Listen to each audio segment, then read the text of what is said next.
perhaps the impact of two very significant structural reforms, demonetization and the GST, is now behind us, and hopefully in the coming quarters we can look for an upwards trajectory. This quarter's positive result has been impacted significantly by the growth in manufacturing. Hopefully we should go back to higher growth rates in coming quarters. If you look at the overall picture since May 2014,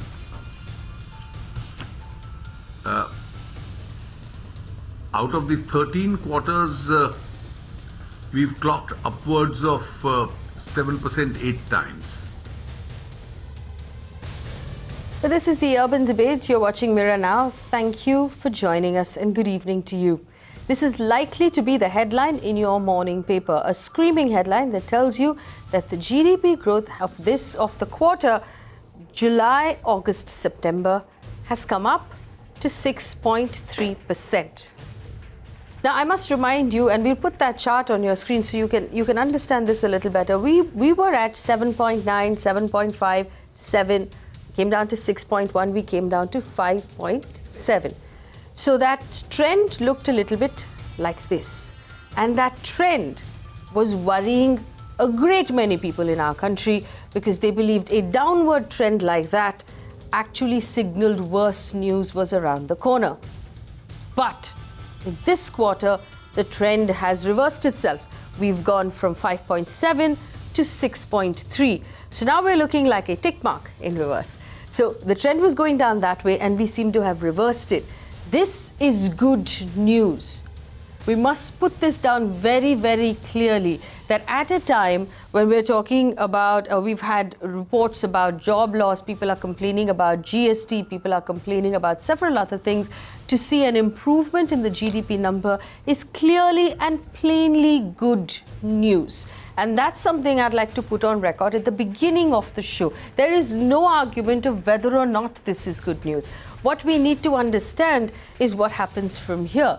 Does this mean, and for you and me, and there's a reason why we're bringing this up on the Urban Debate, does this mean that we'll have more jobs? Does this mean things are going to get easier? Things are going to get better for us? Does this mean, of course, that our economy will improve and we'll start to feel better? Now, for regular citizens, we also understand a very simple thing. The numbers might be very complex, but the thing that we understand is that we can feel it when the economy is not doing well. We know that we don't have as much money to spend. We know that we don't have as much money to take holidays on or to watch movies on or to entertain our families on. So we want to know if this improvement of GDP actually largely means that we will get better raises, that the economy is bouncing back, that things are back on track. So on that note of good news, and we want to be able to acknowledge the good news when it comes our way, and this is good news. On that note of good news, does this mean we're bouncing back? Does this mean India is on the track to recovery? Is the question we're asking this evening. Joining me on the show, Nalin Kohli, national spokesperson of the BJP, along with Ejaz Ilmi, who is also a leader of the BJP. I welcome both of you. Mohammad Khan, spokesperson of the Congress. Nimesh Bhatia, director of indirect tax at BDO. India, G. Chandrasekhar, senior journalist, Survo Kamal Datta, economist, Mr. Mohan Guruswamy, economist and chairperson and founder of the Centre for Policy Alternatives, advisor to the former Finance Minister Yashwant Sinha, Viren Shah, president of the Federation of Retail Traders Welfare Association. Gentlemen, thank you so much for your time.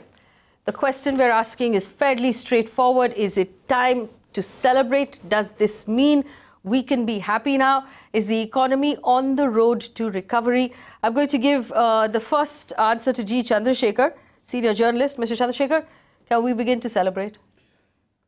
Well, Faye, yes, I get a sense of relief. This is no time to gloat. This is no time to celebrate. I'm absolutely clear. But this brings a sense of relief that we have reversed the declining trend. That's the first proposition. But from here on, we need to look at the challenges for the next 2 quarters. If this country has to record an annual growth rate, GDP growth rate of 7%. The first half of the year has recorded 6%, 5.7 plus 6.3. The next 2 quarters have to have 8% growth rate, which I see as extraordinarily challenging. Ambitious, but hugely challenging, given the macroeconomic conditions, the global conditions, rise in crude oil prices, which is obviously going to impact the top line and bottom line of the manufacturing sector, etc. And therefore, I would actually be relieved, I'll be happy if the next 2 quarters or the next half of 2017-18, if we are able to record something like 7%, then our annual growth rate could be between 6.4 and 6.5, 6.6. Around that, I think we should feel relieved with that. So this is good news, but we're not done yet, Yes. is fundamentally what Mr. Chandrasekhar is saying. Nalin Kohli, does this mean India is on the road to recovery? I think, well, certainly it's on the road to recovery in terms of the relief. And I think Chandrasekhar ji has put it in a very balanced and fair manner. This is not a time to gloat. But I think it's critical to acknowledge that after 5 quarters of a downward trend, when a trend is showing upwards, it's obviously good news. That is a celebration cause. But to say that, yes, this is the end of the road, no way. I think the government of India, under Prime Minister Modi and Finance Minister Jaitley, is clear that there has to be much more. Because this is not just for Indians. There are 2 parts to this story. There is a part of story which is, yes, the economic benefits have to translate downwards and be felt by all Indians across the spectrum, across even the divide in terms of, economic divide, geographical divide, social divide, whatever. The second part of it is about in terms of the global, because India is that icon of hope in terms of where you could today park your money for investments. And these are the things that are well expressed, and that's good news, equally good news, that if we move up 30 places on the ease of doing business, that's a ranking of the World Bank. And on the other hand, if you see, and after 14 years, an upgrade of our standing, our sovereign rating, that is equally good news. So it shows that, yes, what are the decisions that are being taken, fundamentally they are in the right direction, and the fruits are now starting to bear result. All right, I'm going to bring in Mohan Guruswamy, who's an economist, a noted economist. Mr. Guruswamy, I want to understand this, and people are actually writing to us on invol.in. What will this mean? Because my expenses keep rising. As Rajan has written in, Yasmin says, will vegetables become cheaper? So it's sort of, Jaya has written, GDP is growing, yes, but so does inflation. I want some relief for the common man. Yagnesh has written in saying, for me, this only means, that there'll be more announcements. So there is a tinge of perhaps, a pessimism. And also people want to know what it means for them. What does it mean for us, Mr. Guruswamy? First of all, I must say that the headline story of 6.3% growth is good, is welcome. We've had, a dismal 6 quarters. And we must also not forget that we were growing at 7.5% when demonetization hit us, and we went plummeting down from there. So we've still lost about 3 lakh crores because of this loss, and that loss will have to be made up in the future in the next 1 year. So actually, I would not look for 6.4% or 7% growth. I'd look for something like 8 to recover that. So having said that, are prices going to come down? No, because growth usually implies this inflation. Vegetable prices are going up. It went up 27% last month. It'll keep going up. And that is out of the control of the government. To blame the government for vegetable prices of onions is also wrong. Because that is, based on market forces and the state of your infrastructure. Mr. Guruswamy, in the citizens' defense, the market and production politicians normally blame each other for high prices, and I suppose that's where citizens pick it up from. So to say that governments are not responsible for price rise might not be entirely fair. That's what they do, and 3 years ago, the BJP was assaulting the Congress government for price increases. Now this is the other way around. This is the games these people play. But the reality is that, the agriculture market is by and large a free market, except for food grains, which is controlled by the government because of support prices and procurement and all that. Vegetables you can't procure, vegetables you can't control, and that depends on the market. If people have more money in their pockets, if DA keeps coming up, pay commission. My rebut to that, Mr. Guruswamy, is that if we cold chained our vegetables, then we wouldn't have to pay 2 rupees per kilo when the supply is good and 80 rupees per kilo when the supply is bad. We have to do more than cold chain. Yes. Fair, more than cold chain. I come in for a minute on yes, Nalin Kohli, and that's up to our governments. You need better infrastructure, you need better information systems. Yes. It'll take time. It'll take time. Nalin Kohli wants to rebut. Nalin Kohli, go ahead. Nalin this Kohli. trend is good. That 6.3% is good. All right. Want to rebut what? Yes. I didn't say anything against the government. Nalin Kohli, go ahead. There are two paths that we need to bear in mind, in fact, Faye, because what happens, your show is primarily the urban debate. So obviously the kind of questions that will come is there. If we now put this on an economic channel, any of the economic channels, then the whole discussion changes. What we need to bear in mind is that, look, in a sense, inflation per se cannot be wished away. Otherwise, I mean, if you're going to have deflation, that's the other pathetic condition and nobody wants to be there. In fact, for years, I think we've been reading in the Japanese economy the hope that there will be a little sign of some kind of revival, some kind of demand, because inflation is also an indication of demand. However, with regard to the question, when you look at it from an ordinary citizen's perspective, in terms of a voter, for example, and that's price rise, what needs to be corrected, and that's what is a government priority, is the mismatch between the entire chain. The farmer doesn't get enough remunerative prices, so abysmally low at some levels. And at the other hand, the consumer, there is of course the transportation cost, there's many things that get added. But at the other end, there is an imbalanced, very high price sometimes, which is for factors beyond logical reasons that the prices are high. So these anomalies need to be corrected. So therefore, what essentially is the anomalies of the structure in terms of determining price finally, those need to be addressed, and that is not connected to a GDP figure. That's what we must make that distinction. All right, Mohammad Khan, and I want to point out to Nalin Kohli, you're absolutely right, but I used to be an economic journalist myself for over a decade, and I can tell you that while inflation means good growth, there is a comfort level to inflation around about 4 to 5%. So that's where we want to keep it. So we don't want to be at Japan, we don't want to be at 8, 9, 10% either, and there is a comfort level. All consistently below, 6 is the barrier, you know it too. Right, and when we're looking at 24, 25% inflation on vegetables, that's where it's hurting our citizens at home. Mohammad Khan of the Congress, come in. Mohammad Khan of the Congress. Yeah, thank you, Faye. Of course.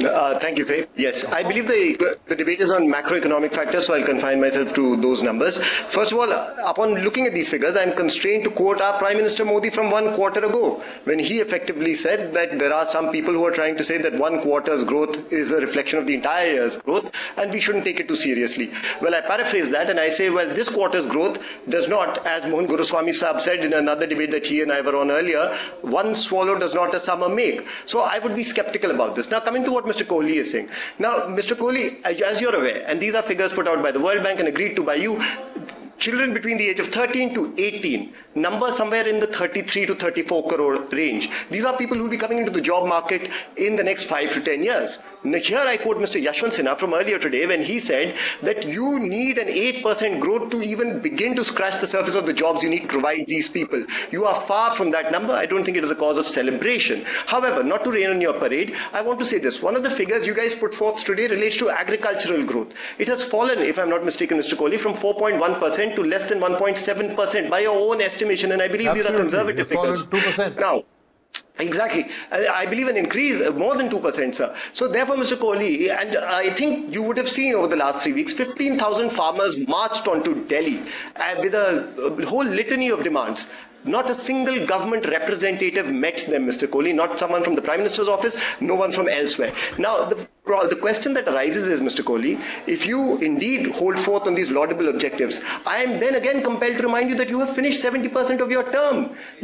We should be beginning to see the fruits of your labor start to ripen by now. We do not see that. I'll rebut each one of those points. The economy is in free fall. The fact is there aren't enough jobs. We are seeing a period of jobless growth, Mr. Kohli. You yourself are aware of this, and there are two self-inflicted wounds, GST and demonetization. Now, you're saying that this shows there's a turnaround. I say otherwise, Mr. Kohli. I say otherwise, and I would like Nalin Kohli will respond. Nalin Kohli, please go ahead. I will respond. It'll be a pleasure. Let me take each one of those points up. The first is with regard to jobs. There are two parts to the jobs. In fact, three. There is one which is the unorganized sector. There's one, the organized sector, which normally gets counted. And the third is the entrepreneurial sector, which is not exactly the organized, but it's making entrepreneurs who are self-employed, but they are also creating employment. One figure. Now, let me also first pause for a minute. You're absolutely right that we are 70% of our term.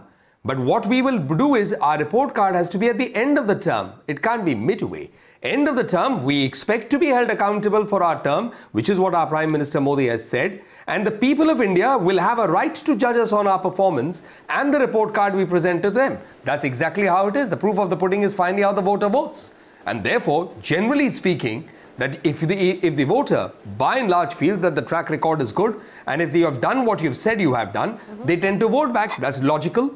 Now, with regard to the jobs, as I said, let me just pick up only Mudra or Stand Up India, Startup India. But Mudra, 7.5 or to 8 crore people, that's 80 million people approximately, taken loans without collaterals of 3.5 to 4 lakh crores. That's about $60 billion. Now, that's a huge sum, not accounted for yet, but it has to come into the account somewhere or the other. The second is agriculture. Let's talk of agriculture. 3 points you made. The first you made in terms of growth, yes, it is down. It's a matter of concern. But how do you judge agricultural growth? There is one part in terms of it, which is a factor of prices. So if prices, for example, get depressed, it translates into a lower growth rate, not necessarily an output growth rate. Any economist will tell you that. So actually what you have in position at the moment is also increasing output in agriculture, but because of depressed prices in terms of say grains and other things, and that translates into a lower percentage of growth rate. That is not something to be satisfied with. Yes. I'm simply pointing out you a factor. And when you say 15,000 farmers watched a march to Delhi and nobody met with them, I'm sure as a fellow political person, you will appreciate we are concerned about the farmers. And when it comes to farmers, soil health card, or you're talking of the crop insurance, but we are not concerned about giving legitimacy for those who are politically launching attacks on us and constantly hoping that they get legitimacy. All right, gentlemen, I must point out to you that the number of farmers was close to 300,000. Having the political people who rally them. The number of farmers who marched in Delhi was close to 300,000 and not 15,000. Also, I just want to point out the one thing that Nalin Kohli said, and I consider myself a representative of the citizen on these panels. You said depressed prices will show depressed growth. So on one hand, I'm paying 80 rupees for a kilo of onions, and we're seeing lower agricultural growth because of depressed prices. None of that makes sense. Why am I paying higher prices if the farmer is not making those higher prices? No, I must also interject. Can I say one thing here? Can I say one thing here? No. To what Mr. Kohli is saying? Yes, that is the anomaly I'm referring to. When I said depressed agricultural prices, it's not the prices I'm referring to paid by the final consumer. I'm talking at the start of the chain, which is what the farmer gets. So, for example, if a potato... So, is it any wonder that our farm sector is in crisis, Mr. Kohli? And at the end of it, somebody buys it for 10. That is the anomaly, or 20. So therefore, that is the anomaly. I'm sorry you asked something. I couldn't catch that. Yeah, my point was, is it any wonder then that our farm sector is in crisis? Mr. Chandrasekhar is the expert in the area. Mr. Chandrasekhar, go ahead. No, the question simply is agriculture is an area of concern. There is no doubt at all. It is in crisis. Lower farm gate prices translate to lower rural incomes and lower income for growers. Yes. And therefore, that's a matter of concern we need to address. The second question is the consumers are paying very high price, but the benefit of the high price does not flow to the producer, the small farmer, and therefore there is an issue with the supply chain, and therefore we need to address those issues. But these have not been addressed for 20 years and more. And so you're saying one tick up in the GDP numbers does not mean that all of these problems have gone away. Correct. Let me bring in the other voices on this panel right now. Viren Shah, President of the Federation of Retail Traders. This is good news, Viren Shah. Are you feeling that good news among the Retail Traders Association? Have you seen any sort of a change from Diwali?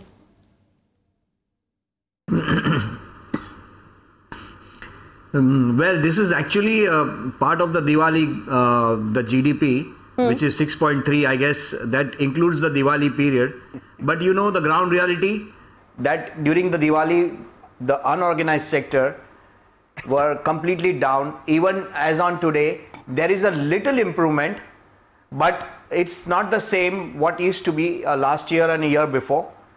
I will be only happy if there are more and more shops opening in India on a ground level in an unorganized sector, which is not happening. There are no jobs, people are losing the job, and this is a very, very serious concern.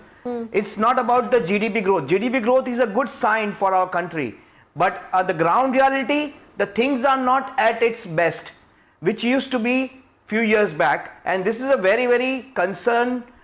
This is really a concern point for the government to think about it, how to create more jobs, how to create more business opportunity for the unorganized sectors, how to expand their business. These are the very, very area which are related to the farmers. Now farmers and these unorganized sectors comes into the same bracket, where this is a serious concern. Only things people are happy is a higher end, the organized sector and the corporate houses.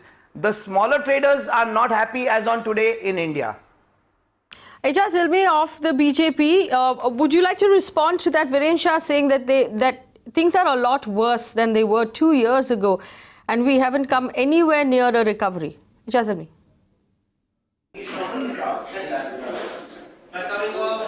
Well, I think the numbers speak for themselves. I won't say it's just good times. I think it's beginning. The fact that there's a trend reversal and the fact that we see the directional uptick and we've sort of bottomed out post the two difficult, painful, yet transformative in the long term steps like demonetization and GST implementation were concerned.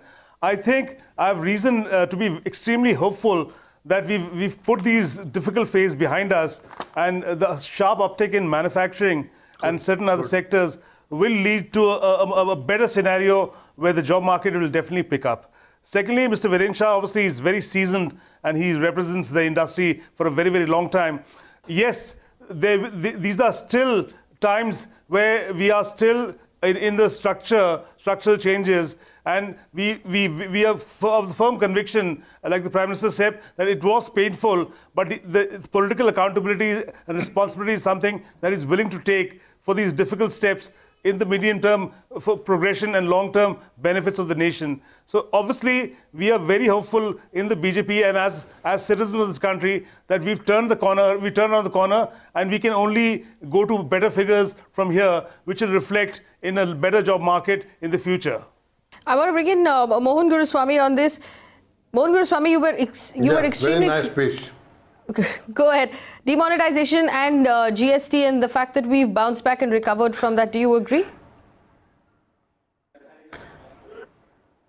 Yeah, but I'll tell you, I did say that the headline numbers look good at 6.3. One reason why headline numbers are looking good is that refining margins have increased and refining has shown a good growth. But the important sectors of cement, which is the basis for construction, which is the largest employer in the country, cement production is contracted by 2%. And as opposed to last year, is even further badly off. You know, the core sectors have only grown by 4.7 this year, as opposed to 7.2% last year, 7.1% last year. So, you know, there is some improvement, but not enough. And things like cement, steel, which are the basis for growth for construction and therefore employment, are not showing the signs we need to see. So it's too early to say anything. You know, 1 or 2 indicators have gone up, and that has pulled the overall figure up. Having said that, you know, it's still a good sign. You know, we've had 6-7 months or 7 terms of gloom, and there's some improvement. This is great. But I think we really need to buck up and pull up a lot before we can start crowing about it. We need to recover about 3 lakh crores. We've lost on this foolish exercise of demonetization and the hasty implementation of GST. We could have done that slowly with more training, more preparation. We didn't do that, and we rushed into it. We're paying the price for it. The country and having lost the 3 lakhs, we've got to recover it. 3 lakh crores, you've got to recover it. And there is talk of, you know, no jobs. There are no jobs in the organized sector. The unorganized sector is showing a little jobs of tech, but you know, the figures these people are trotting out is amazing. You know, 1.8 lakh crores have been given as mudra loans. 70% of those loans have been to women, and another 5% to STs and SCs. And these are small loans. These are loans of an average of 5,000, 8,000, 10,000 rupees. They don't create jobs. They're already in the market with microfinance institutions, and what Mudra is doing is basically refinancing microfinance institutions. And so they've picked up that slack, and so you're not creating new jobs, you're servicing existing accounts. So to say that I've given, Prime Minister says that every 5,000 rupees you create a new job is absurd. There's good propaganda, good message, you can keep repeating it ad nauseum, but that's not the reality. That's not the reality. And I think we need to go easy on this. My real concern is that investment to GDP is still stagnant. Last year it was 28.9%. This year is 28.4%. So it is not very good. Let me just bring in our other two guests, Suru Kamal Datta. Then you are talking. You are still far away from that. Yes. I just, Mr. Mohan Guruswamy very articulately pointed out cement and steel go into construction. So we've seen construction numbers are not great. Agriculture numbers are not great. And these are the massive employers in our country. Most of the unskilled people are either working in agriculture or working in construction. And if we're not actually, making enough steel and cement, it means that we're not building. And we're not building, it means that people who normally work on construction sites don't have work. So people in agriculture don't have work and people in construction sites don't have work. And that's a serious problem, Mr. Datta.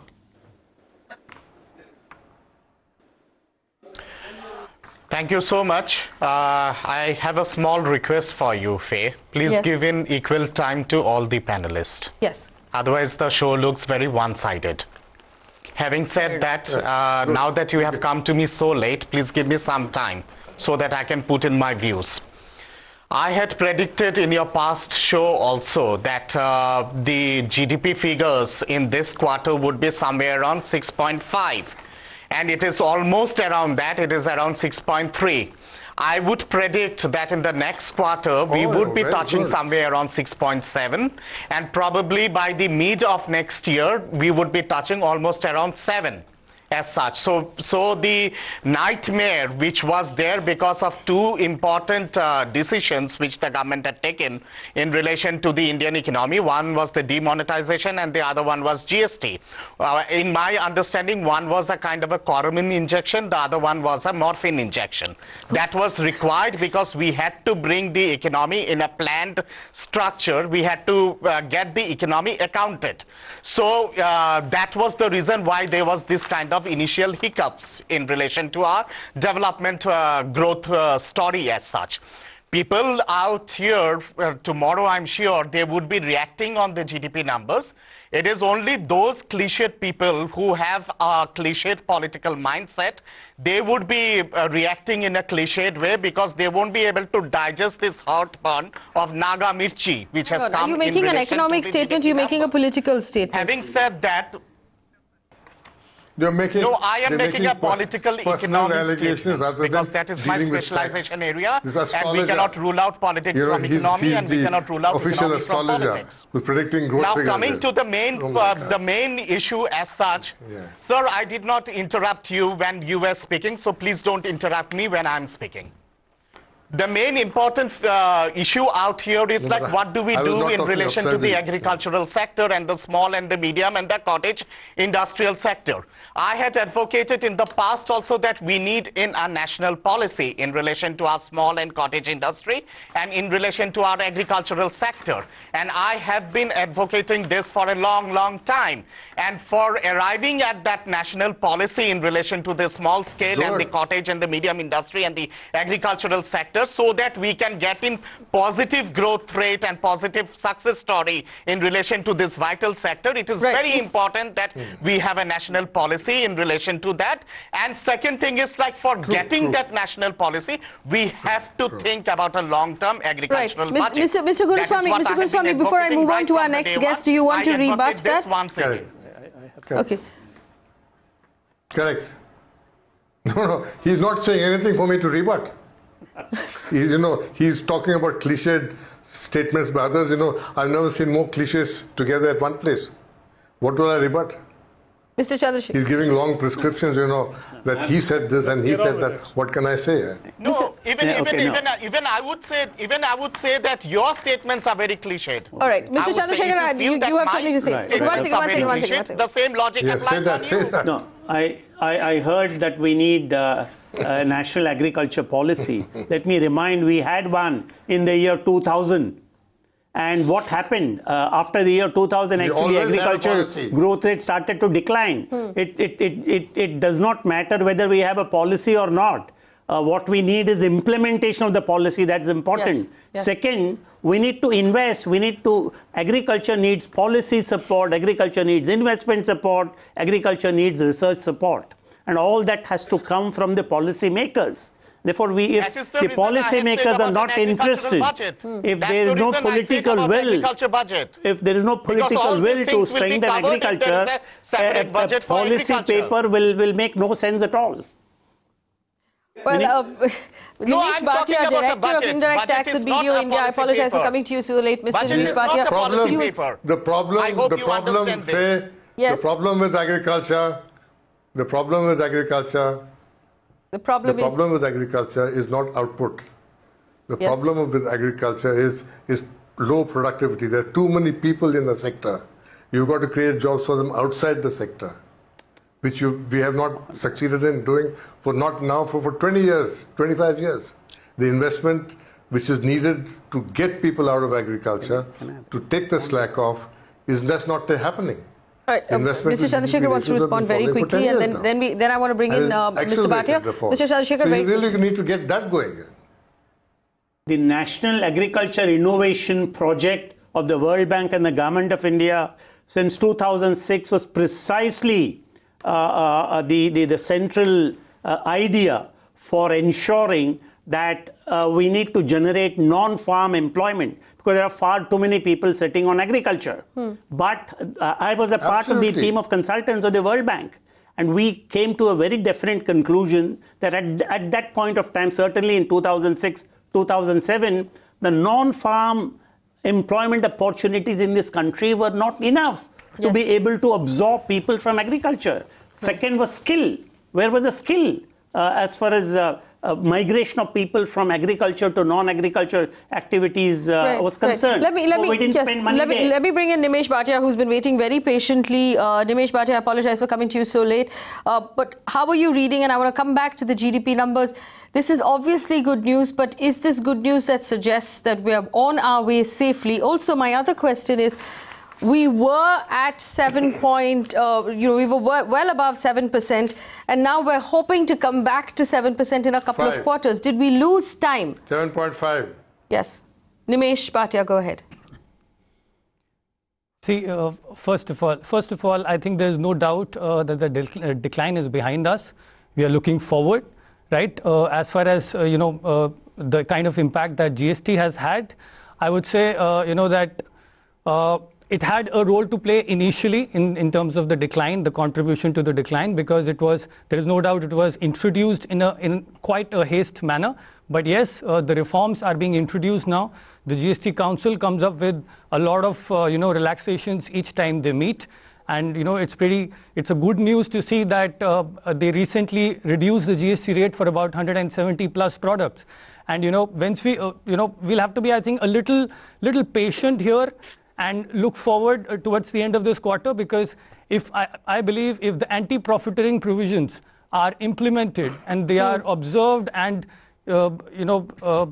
implemented in spirit, then we will see a decline in the prices of at least consumer durables and FMCG, which will definitely increase the private consumption and also the domestic produce. Okay. Anti-profiteering would also mean some window of harassment then for all businesses from a brand new body that was now called the Anti-Profiteering Bureau. But I have a lot of people on the phone line as well. I'm opening up the debate now for all of our guests. I'm not going to hold you down as much, but I understand a lot of these questions are going to be for Ijaz. It'll be Ashok from Udbi. Ashok, go ahead. Yeah. Good evening, Faye. Good evening. Yeah. I'll see the GDP growth of 6.3 against 5.7 last quarter is a real good thing. But what I feel is This year the Diwali was 10 days preponed. That 6%, the 0.6% came because of that. If you see October and November market scenario is pretty bad. But GDP. Yeah, December, 20th October. Yeah, Diwali was 20th October, and this is the September, the quarter ending. Yeah, the quarter ending, September. So Diwali is not part of this quarter. P.S. Mukhopadhyay calling from Nagpur. Go ahead, sir. Hello. Yes, go ahead. Hello. Yes. Good evening, madam. Good evening. My simple question is that from the data we have seen that fiscal deficit is very high. Now, fiscal deficit is a parameter which controls most of the GDP rates and all. Now, if it is very high, then how they propose to keep that this growth in the next 2 quarters? Because they will have to balance the GDP to make it more than 7%, at least 8% in the another 2 quarters, approximately. So what is the roadmap of the BJP government to tackle this issue? Can I come in? Of this fiscal deficit? Yes. And another thing is inflation is also very high. Inflation is high, fiscal deficit is high. And also, Ijaz, tell me, there's a question that's coming from Praveen who said SMEs have lost a large chunk of their business in the July to November period. It's going to take at least a year to cover their losses. What is the solution for SMEs right now? Ijaz Ilmi of the BJP.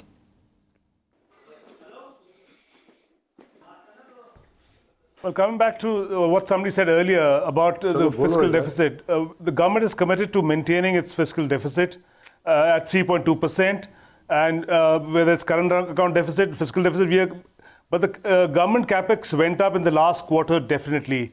But what the encouraging signs that we are seeing in this data, we must not neglect that, is that private sector capital formation has seen a reasonable uptake.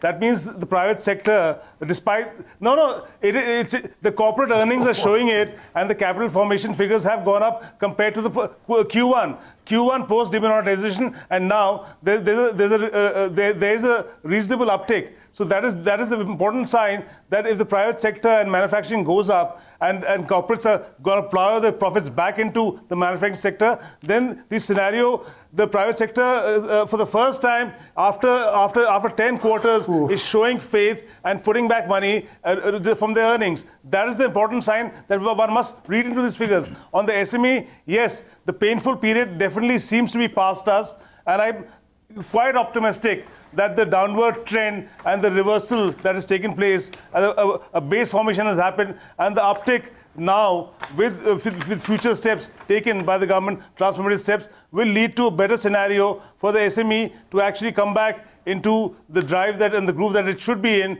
which is because it's a very large employer. On construction figures, even the Real Estate Regulation Act has also been, because of customer compliance and taking care of customer needs, this act has been coming. It has also caused a downtrend in the construction sector. But I'm sure as time goes by, the scenario will improve.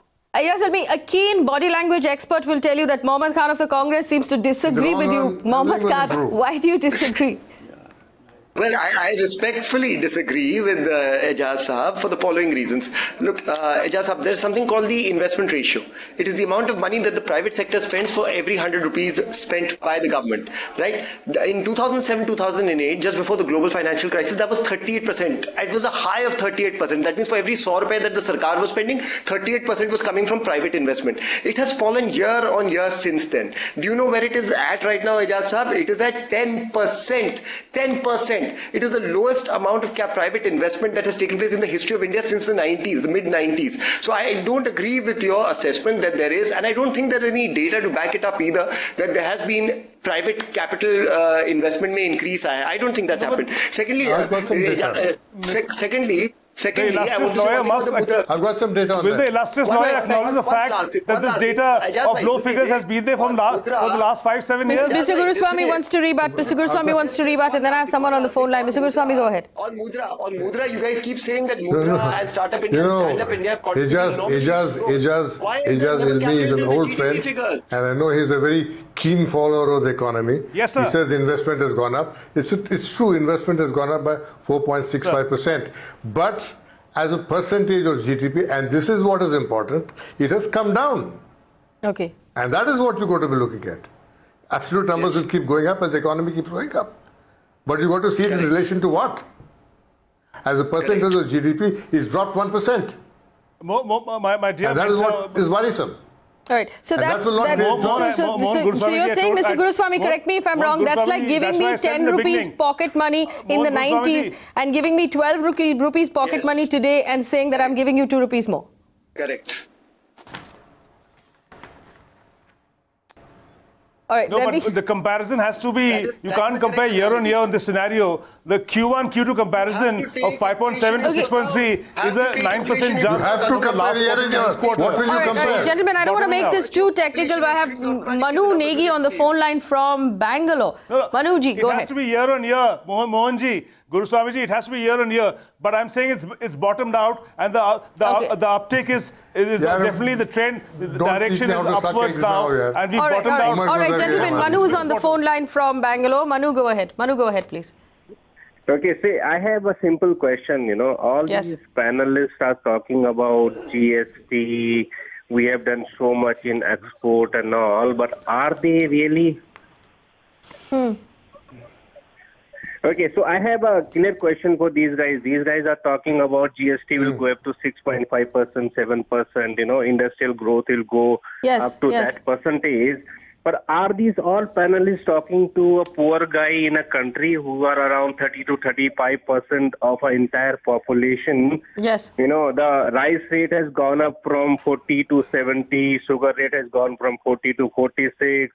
You know, onion price has gone from inflation. So much, Yes. They talk about only those upper 60%, you know. I don't think, you know, these people are in touch with real people. All right. So what does this mean for the average regular Indian? You know, and this is the question I began this show with. I'm going to come back to it, but also Balakrishnan on the phone line from Cochin. Mr. Balakrishnan, go ahead. Mr. Balakrishnan, can you hear me? You'll have to switch off. Okay, we'll come back to you. You have to switch off your television in the background. But I'm going to take, and I'll take this question to Viren Shah and then to Survo Kamal Datta. Viren Shah, what does this mean for the average Indian? Those who are giving us these statistics, are they in touch with what's really going on the ground, Viren Shah? Well, this is exactly the earlier the phone caller has said, and I completely agree with that person. Today, BJP is winning because of these smaller people.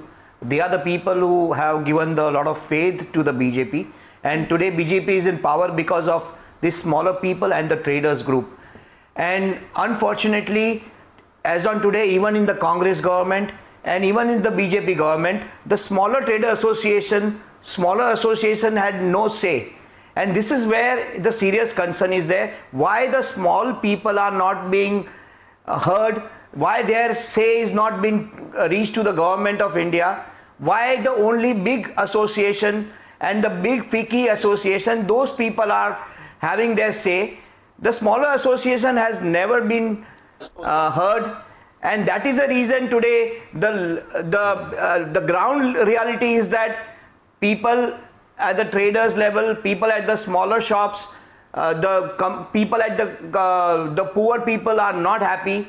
Only when it comes to the GDP ratio 6.3, suddenly everybody jumps up and say, wow, there's a good news and all that. Yes, agree, there is a good news. But what about the inflation?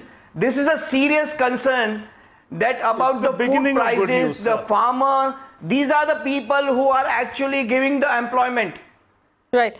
Ijaz, I mean, that question of why the small business owners feel like they're not being listened to. And farmers. And farmers. Well, this impression did gain ground.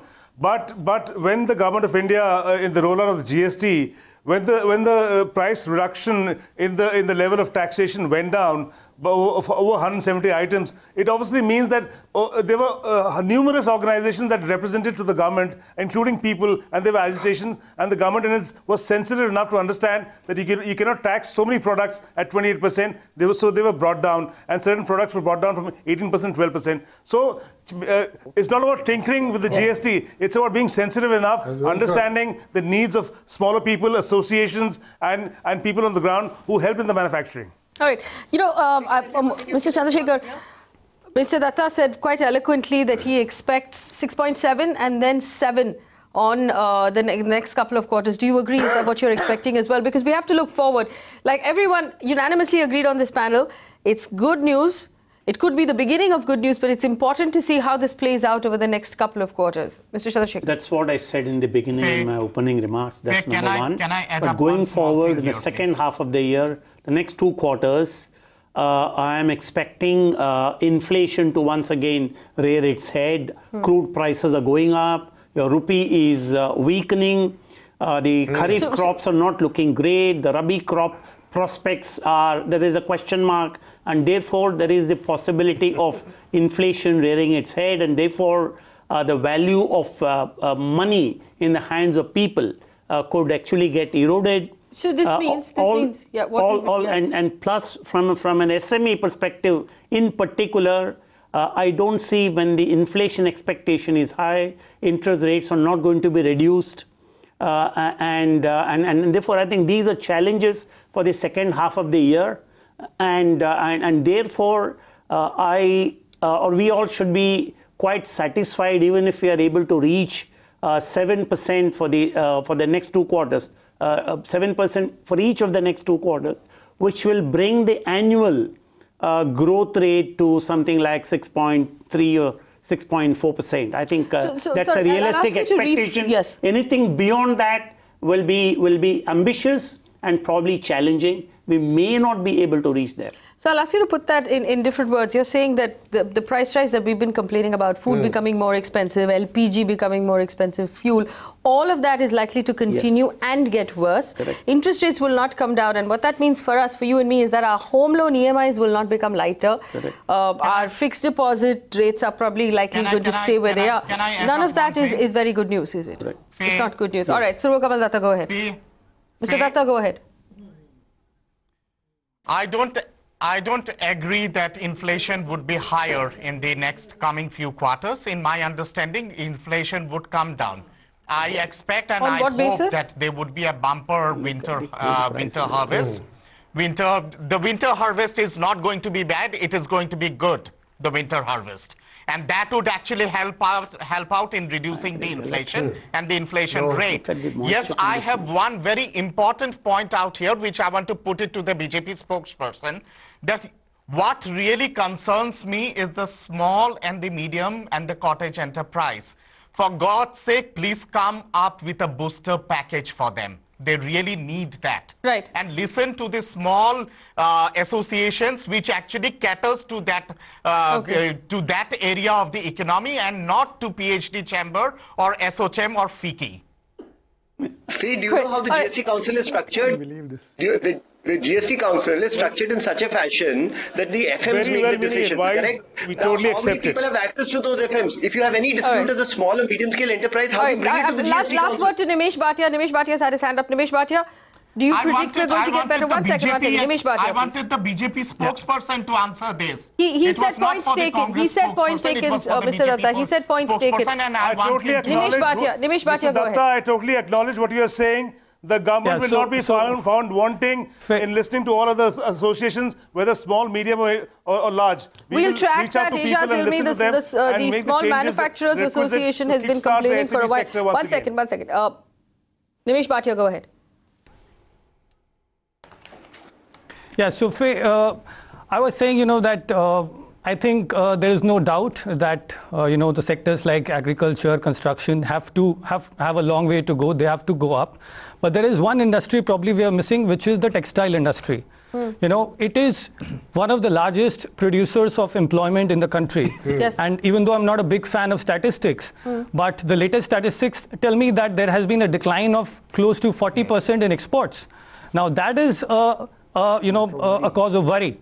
And it is, very essential that the government comes up with some bit of package for them, because if you compare it with the pre-GST era, they had quite a lot of incentives, and effectively speaking, if you put in the change in tax rate impact and the input tax credit impact, they are still worse off by 3 to 4%, which is a real cause of worry. So I think this is one sector which needs some immediate attention so that this industry is back on track. All right. I have run out of time on this conversation. I want to thank you all for your patience and for sharing your views with our viewers. I'm sure it's much appreciated. When we read our morning paper tomorrow, we will be able to understand what is being said far better because of this this conversation. Quick takeaways: that while the number of 6.3 is good news, there are some massive pain points that have not gone away, and that is agriculture, construction, and textiles. All industries that employ large number of people in our country, and also some of the poorest people in our country, or almost all of the poorest people in our country are employed in these three sectors, and these three sectors are in pain. So they need immediate attention if we are not going to snowball from where we are right now. And of course the SME sector that needs attention too. And a worrying prediction here by G. Chandrasekhar, who tells us that he expects inflation to get a lot worse from where it is today and interest rates not to come down. So we're going to continue to keep an eye on this, because I believe that while these numbers of GDP and other complicated numbers might not seem like something that affects you and me, it affects you and me very, very closely. Things like inflation and interest rates change how much money we can spend on dinner every night and how much food we can put on the table and what is left in our pockets at the end of the month to invest. These are important things for us to understand. It will be our constant effort